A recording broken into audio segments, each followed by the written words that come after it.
प्रताप बुलंद क्षत्रिय कुलावतंस सिंहासनाधीश्वर महाराजाधिना श्री श्री श्री छत्रपती शिवाजी महाराज की जय। नमस्कार, माझे नाव अनुषा अभिजित खेडकर, मी इयत्ता 3री मध्ये शिकतो। आज आपण आपल्या महाराष्ट्राचे कुलदैवत म्हणजे छत्रपती शिवाजी महाराज यांच्या जयंतीनिमित्त जमलेले आहोत।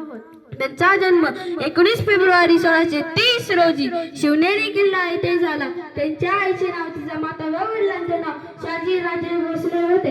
जिजाऊंनी त्यांना रामाच्या, कृष्णाच्या, अर्जुनाच्या आणि शौर्याच्या गोष्टी सांगितल्या।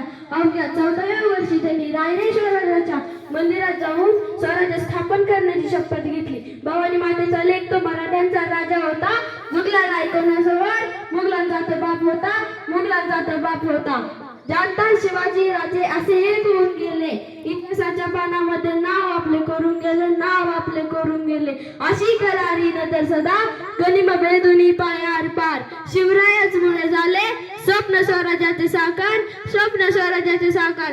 अंधार फार झालाय, दिवा पाहिजे या महाराष्ट्राला पुन्हा एकदा जिजाऊचा शिवा पाहिजे, जय भवानी जय शिवाजी।